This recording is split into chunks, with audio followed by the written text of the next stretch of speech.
baru-baru ini Komisi Nasional Hak Asasi Manusia, Komnas HAM, meluncurkan standar norma dan pengaturan kebebasan beragama dan berkeyakinan.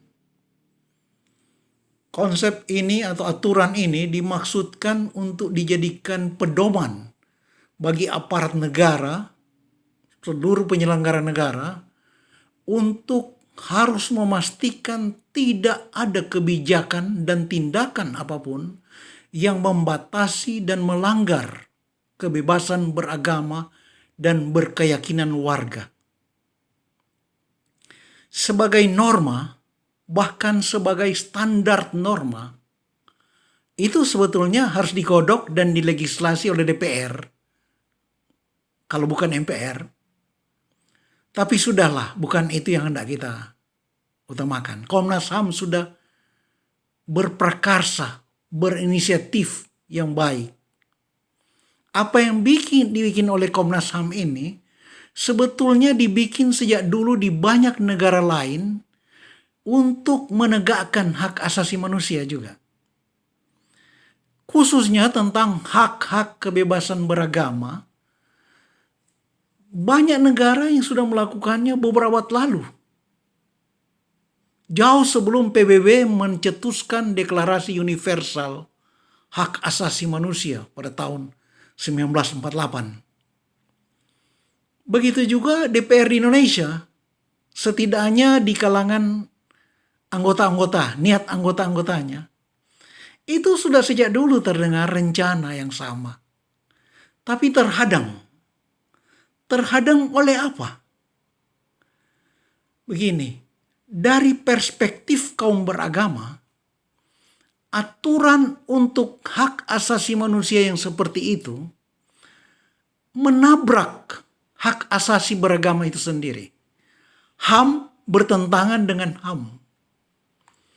Karena membiarkan ajaran sesat diajarkan di tempat umum dengan loudspeaker serba besar, itu bertentangan dengan hak bahkan kewajiban umat untuk melindungi jemaatnya dari penyesatan.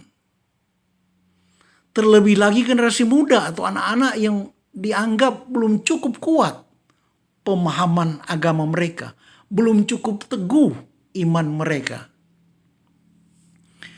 Penerapan aturan seperti yang dibikin Komnas HAM itu sesungguhnya meniru apa yang dikira sebagai sukses di negara-negara yang kita bilang negara maju. Di sana memang dalam sistem demokrasi liberal diterapkan law enforcement dengan asumsi bahwa dengan itu mereka memberadabkan masyarakat. Ius civilis bahasa Latinnya.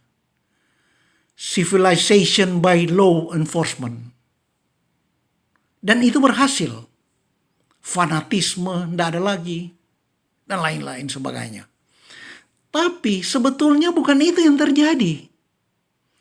Yang sebenarnya terjadi adalah budaya rasionalisme dan sekularisme yang ditumbuhkan sejak memasuki zaman pertengahan di masyarakat barat itu. Itulah yang sudah terbentuk lebih dulu.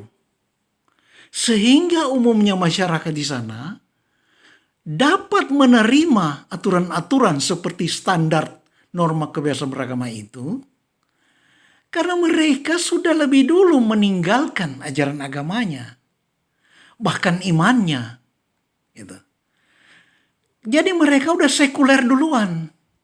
Setidaknya udah sangat bersimpati pada sekularisme, bahkan membanggakan sekularisme. Dan kita tahu apa akibat dari semua itu. Apa yang terjadi dari kondisi yang disebut sebagai keberhasilan modernisasi itu. Itu sangat parah. Dekadensi moral yang luar biasa. Individualisme tumbuh sangat ekstrim. Antara lain yang kita saksikan selama ini. Betapa sudah menjadi berita sangat sering. Di mana ada seseorang, satu individu, dengan tanpa alasan yang cukup logis, tiba-tiba datang ke tempat umum dan memberondongkan peluru dari senapan mesinnya, dan orang-orang jatuh bergelimpangan, atau anak sekolah menengah datang dengan senjata memberondong anak-anak lain, sehingga terjadi mati konyol di mana-mana. Itu akibat dari individualisme ekstrem. Jadi pengembangan kepribadian yang tidak berbasis pada etika yang benar itu. Nah, jadi kebebasan beragama kan bukan menuju ke situ. Kebebasan beragama bagaimanapun adalah sesuatu yang mutlak harus ditegakkan. Itu mutlak. Bagaimana kita bisa beriman? Apa yang orang yang merasa sedang memberangus agama lain, dia sendiri bisa mencapai posisi itu karena dulu diberi kebebasan beragama. Itu, jadi tidak mungkin tidak kebebasan beragama itu harus ditegakkan. Tetapi ditegakkannya dengan apa? Dan bagaimana? Apakah dengan kesadaran umat sendiri? Seperti sering dikatakan. Bukankah sistem kesadaran itulah juga yang selama ini diisi dan diyakini sebagai ajaran-ajaran yang berdasarkan perintah Tuhan? Termasuk perintah untuk menghantam segala kesesatan. Kita ingat misalnya berita-berita pemuda fanatik Yudaisme di Israel yang merasa sedang menjalankan amanat agamanya, menegakkan hukum amanatnya ketika mereka menganiaya orang-orang yang mengendarai kendaraan bermotor di jalan raya pada hari Sabat. Begitu juga di Amerika dan Kanada. Bahkan pernah sampai dibentuk undang-undang yang melarang keras pelbagai kegiatan pada hari Minggu. Kemudian itu dihapus karena juga dianggap melanggar HAM. Di Indonesia bahkan bukan undang-undang lagi, undang-undang dasar. Undang-undang dasar 45 yang diamandemen, yaitu pada pasal 28J ayat 2, itu diamanatkan pembatasan HAM oleh ajaran agama. Coba. Jadi jadi terjungkir balik seperti itu.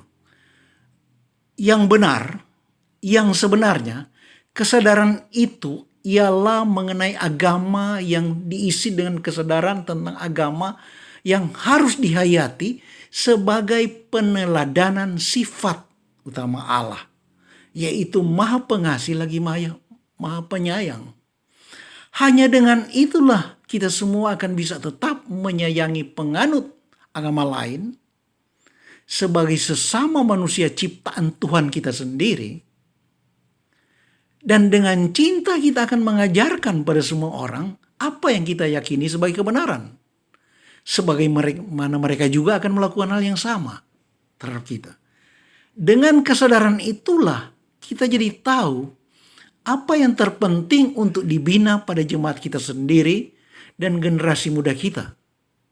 Yaitu spirit cinta antar manusia. Dan dengan itulah daya kreatif dan maka daya kritis tumbuh. Sehingga bahaya penyesatan tertangkal secara lebih benar dan lebih efektif.